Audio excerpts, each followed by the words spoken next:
Bismillahirrahmanirrahim. Assalamualaikum warahmatullahi wabarakatuh. Alhamdulillahi rabbil alamin, wassalatu wassalamu ala rasulillahil karim Sayyidina Muhammadin wa ala alihi wa sahbihi wa ummatihi ila yaumiddin wa ba'd. Fa ya ahbaballahi wa ahbab rasulihi sallallahu alaihi wasallam, usi nafsi wa iyyakum bi taqwallahi faqad fazal muttaqun fala tamutunna illa wa antum muslimun. Faqala ta'ala ya ayyuhalladzina amanu taqullaha haqqa tuqatih wa la tamutunna illa wa antum muslimun. Nah, sekarang kita akan masuk pada bab yang sangat penting dan terkait berkelindan dengan ibadah puasa kita, khususnya di Ramadan pada saat ini. Hadis ini berada di bab ke-8 dalam urutan Kitabus Shaum. Ya, Kitabus Shaum itu kitab yang ke-30 seperti pernah saya terangkan. Kemudian di dalam kitab tema ini, tema besar tentang puasa, ada urutan subtema disebut dengan bab. Nah, ini kita sudah masuk ke yang ke-8. Nomor hadis dari awal sampai akhirnya adalah 1903. Ya, dari awal pertama kali Sahih Al-Bukhari sampai dengan ke sini. Bismillah, saya bacakan dulu ya untuk mempercepat bahasan kita. Bismillahirrahmanirrahim. Babu man lam yada' qaula az-zuri wal 'amala bihi fi shaum. Allahu akbar. Hati-hati ya, hati-hati nih. Nah, ini juga ini metodenya cukup menarik. Babu man lam yada' qaula az-zuri. Bab ini penting untuk kita garis bawahi terkait dengan ibadah shaum. Ya, garis bawah ini, apa yang penting ini? Kan? Man lam yada' qaula az-zuri wal 'amala bihi fi shaum. Man, siapapun. Ya, siapapun yang sedang berpuasa nih. Ya, mohon maaf sekali sepanjang dia balik, mau besar, mau kecil, sebatas dia balik, kemudian juga laki-laki, perempuan, tua, muda, kaya, cukup dan sebagainya. Jadi batasan standarnya memenuhi syarat-syarat dan rukun puasa, ya kan? Sepanjang dia balik. Saya ungkapkan itu di buku Makna Ayat Puasa, Anda bisa cek di situ ya. Sepanjang balik. Jadi kalau anak-anak di bawah masa balik bisa dimafhumi dengan sifat kekanak-kanakannya, ya kan? Baik, kita lihat. Man, siapapun yang berpuasa memenuhi syarat dan rukunnya, lam yada' qaula az-zuri, namun tak mampu meninggalkan qaula az-zuri, ya, perbuatan atau kata-kata dustanya yang tidak bermanfaat. Kemudian apa yang terjadi? Wal 'amala bihi, dan dia tetap melakukan perbuatan itu. Maksudnya dia puasa, kan? Nah, ini ada fis shaum, dalam keadaan dia berpuasa. Dia sedang puasa, dia dalam konteks sekarang Ramadan, tapi dia melakukan perbuatan yang termasuk dalam az-zur, ya, az-zur. Zur. Ya, zur itu nanti kita akan bahas ya, nanti kita akan bahas. Tapi pada konteksnya dia yang terkait dengan segala hal yang terkait dengan dusta. Ya, segala hal yang terkait dengan dusta. Yuk kita lihat dulu hadisnya.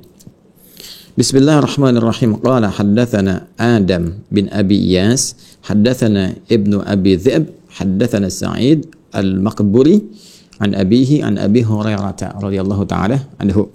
Ini sudah kita bahas ya teman-teman sekalian, sahabat Abu Hurairah. Sekedar mengingatkan nama aslinya Abdurrahman, ya, Abdurrahman bin Sakhr. Sekedar mengingatkan Abdurrahman bin Sakhr, dan beliau setelah masuk Islam punya 3 hal yang kita harus teladani. Ya, ingat baik-baik. Yang pertama, bagaimana beliau punya visi yang panjang. Ya, walaupun dengan Nabi membersamai di akhir-akhir kehidupan Nabi hanya 3 tahun kurang lebih, kan, karena masuk Islam di ke-7 Hijrah dan Nabi wafat kisaran 10 Hijrah, tapi visinya panjang, ingin memanfaatkan sisa kebaikan itu untuk memupuk segala hal yang mungkin bisa diamalkan.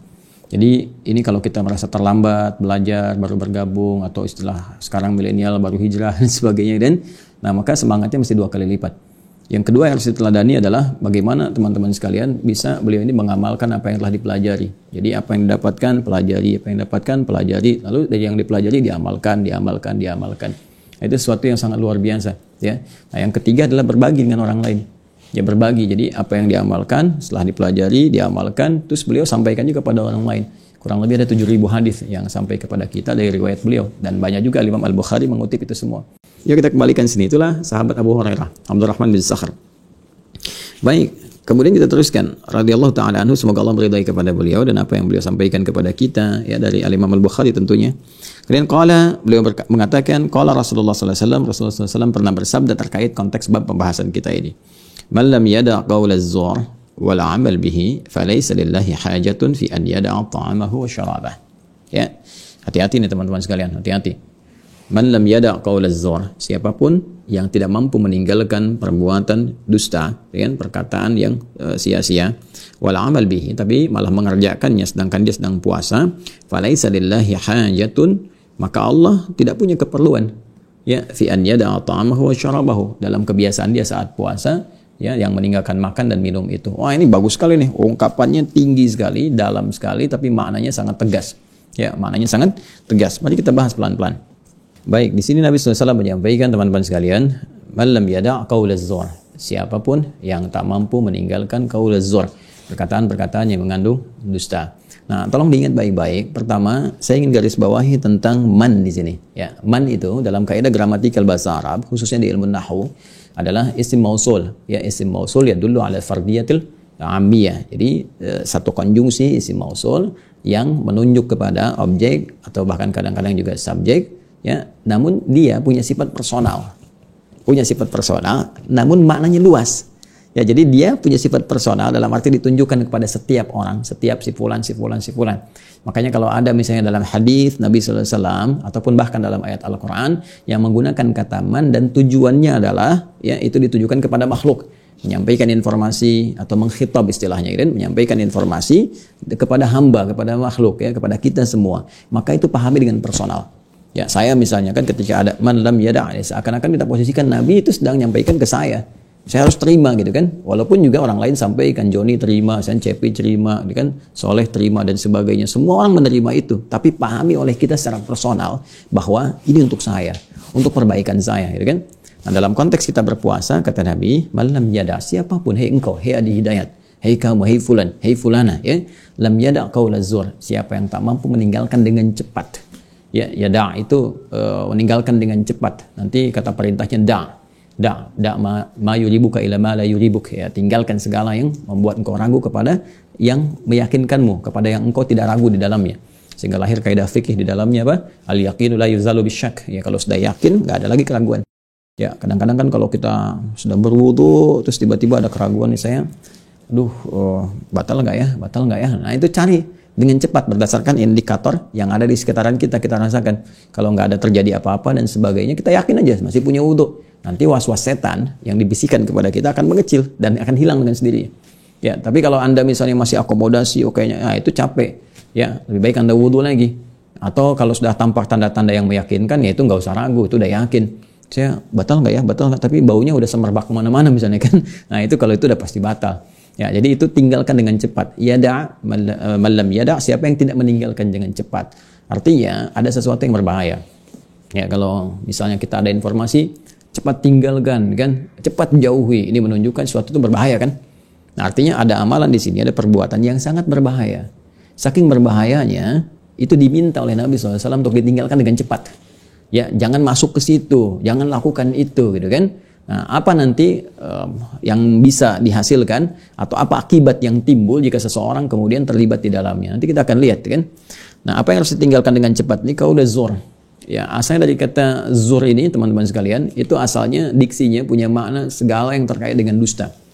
Ya, baik berupa perkataan, perbuatan, atau segala hal yang terkait dengan dusta. Dusta itu kadzib, ya, kadzaba yakdzibu, ya, kadziban atau kadzban. Jadi kadzib itu ya dustanya. Semua perbuatan yang mengandung kadzib, mengandung dusta, itu zur namanya. Ya, misalnya kesaksian palsu yang ada dusta di dalamnya, maka di situ disebut dengan syahadatuz zur. Ya, di persidangan misalnya bersaksi tapi dusta, tapi bohong, gitu kan. Nah, itu syahadatuz zur. Atau misalnya berkata-kata yang dusta, gitu kan, menyoal orang lain, ya, dengan tuduhan yang tidak benar, itu juga zur.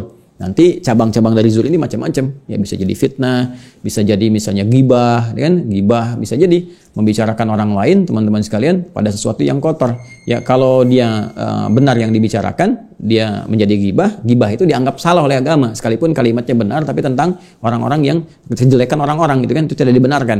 Jadi yang pembenaran dari agama itu, pelarangan dari agama yang tidak membenarkan perbuatan itu dianggap salah, ya, teman-teman sekalian, itu yang dinilai. Apalagi kemudian menyebarkan berita-berita hoax, nah itu juga termasuk perbuatan zur, ya. Jadi qaulaz zur, qaul itu perkataan, segala kata-kata yang mengandung unsur kebohongan. Nah, biasanya kalau sudah ada qaul, ini kan sumber, lisan itu sumber segala hal. Nah, nanti akan diterjemahkan dalam bentuk segala ekspresi dalam kehidupan kita. Bisa jadi nanti penerjemahan dari lisan ini diterjemahkan oleh tangan dalam bentuk tulisan. Makanya Nabi menyebutkan sumbernya, ya. Jadi bukan berarti nggak boleh berkata dusta, kalau nulis boleh terus bikin hoax gitu, ya. Nah, tidak, karena lisan itu sumbernya, Ya, sumber ungkapan yang bersumber dari keadaan jiwa. Karena jiwanya tidak baik, keadaan hatinya dikuasai oleh nafsu, keluar lewat lisan. Kadang-kadang lisan ini terjemahkan lagi oleh apa? Oleh tangan misalnya, oleh kaki, oleh ekspresi wajah dan sebagainya. Jadi orang-orang yang sedang puasa namun terlibat dusta. Hati-hati, dusta nih. Ya, yang pernah saya sampaikan di awal-awal jumpa kita, segala yang merusak puasa. Jadi ada sesuatu yang langsung membatalkan puasa, ada sesuatu yang merusak. Kalau membatalkan itu otomatis ya puasanya batal. Seketika ini kan harus dia qadha. Dan nanti kalau sengaja ada kafarat. Ya, misal mohon maaf ini sengaja makan, kan? Kalau itu kan jarang kita temukan. Tapi kalau nyuri-nyuri ya seakan-akan tidak melakukan, tapi nyuri-nyuri sedikit misalnya kan, dan itu membatalkan. Ya, misal ya seperti saya sampaikan dulu, kumur-kumur, dia pakai sirup gitu kan. Memang dia keluarin lagi, tapi sebagian tetesan masuk tenggorokan. Atau kumur-kumur pakai air biasa sih, cuman 3 kali kumur-kumur, yang keluar 2 kali misalnya kan, yang satu nggak ada, nah itu kan sama juga gitu. Nah itu udah jelas batal, udah jelas. Tapi segala yang kadang-kadang kita nggak nyadar itu batal, nggak nyadar kita. Nah itu yang merusak. Ya, dan tingkat kerusakan ketika semakin tinggi itu potensial membatalkan. Makanya nanti para ulama ada yang sepakat bahwa kalau orang sudah terbiasa kebiasaan bohong di puasa itu otomatis membatalkan. Bukan cuma merusak, karena memang menggugurkan pahala-pahala dan sebagainya. Ya, nah di sini teman-teman sekalian, ini harus hati-hati karena kadang ini yang kita nggak sadar. Kalau yang membatalkan orang tahu lah, makan, minum, berhubungan seksual siang hari itu udah paham. Tapi yang merusak ini yang paling bahaya. Dan merusak ini melahirkan dosa. Hati-hati. Ya, melahirkan dosa. Ya, yang paling bahaya nanti sudah puasanya nggak dianggap, dosa lagi, ya kan? Gibah itu kan dosa. Bikin hoax dosa, berselisih dosa. Ya, dan di sini ada orang-orang yang ketika sedang puasa dia nggak bisa nahan itu. Ya, nulis status tentang orang lain, bicara tentang kejelekan, ya, komen-komen yang kotor dan sebagainya, ya kan? Bikin hoax, nyebarkan berita yang nggak benar. Nah, itu hati-hati, ya hati-hati. Nah, apa yang terjadi?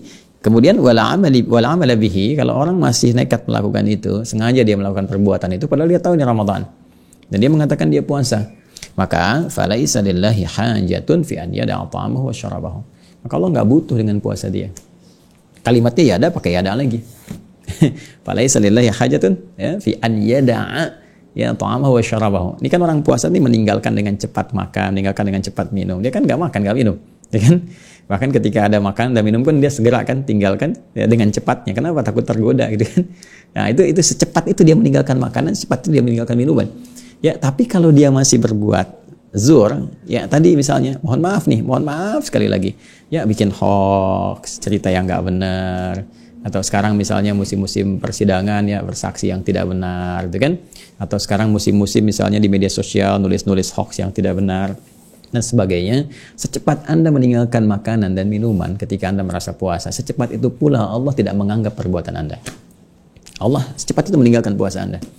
Ya, jadi ketika seseorang masuk dalam perbuatan zur, seketika ditinggalkan oleh Allah esensi puasanya. Jadi orang-orang ini yang dimaksud oleh Nabi sallallahu alaihi wasallam, rubba shaimin laisa lahu min siyamihi illa al-ju' wal 'atash.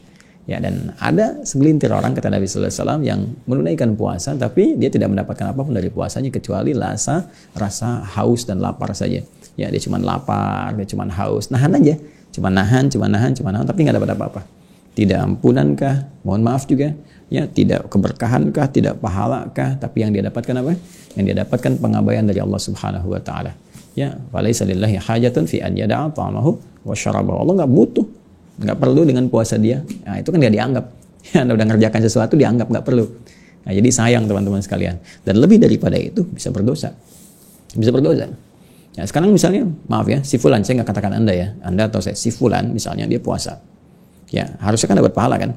Tapi karena dia masuk dalam perbuatan qaul az-zur, dia berdusta misalnya kan, atau dia bikin hoax, dia sengaja ngarang cerita yang nggak benar dan sebagainya gitu kan.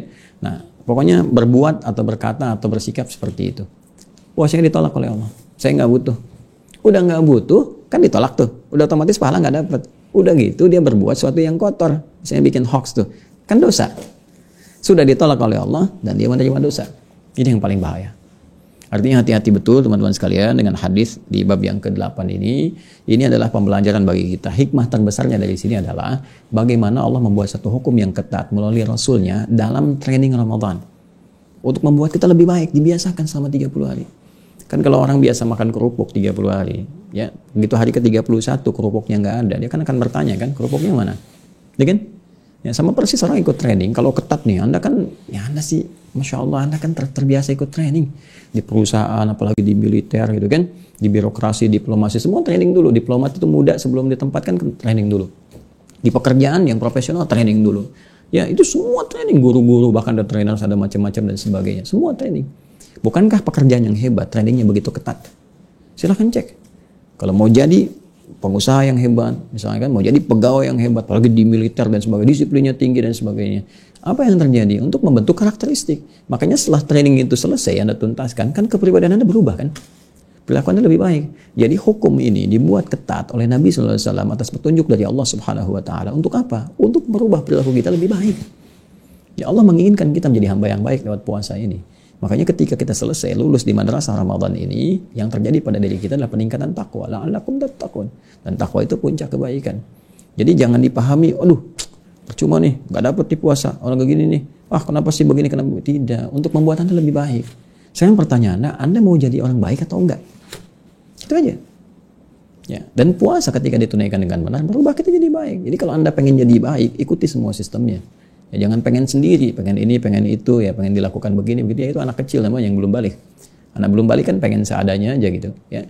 Karena itu teman-teman sekalian, semoga apa yang kita bahas hari ini mendapatkan manfaat sisi Allah Subhanahu Wa Taala dan merubah persepsi kita terhadap syariat, terhadap tuntunan agama, bahwa pahami setiap unsur-unsur yang ada dalam syariat, baik berupa perintah ataupun larangan atau informasi, hakikatnya ingin menata kepribadian kita lebih baik di hadapan Allah, tampil dengan akhlak mulia, mengumpulkan pahala sebagai bekal pulang menghadap Allah Subhanahu Wa Taala untuk mendapatkan rahmatnya dan bisa meraih surga yang kita impikan, kita cita-citakan. Teman-teman sekalian, coba dilihat deh.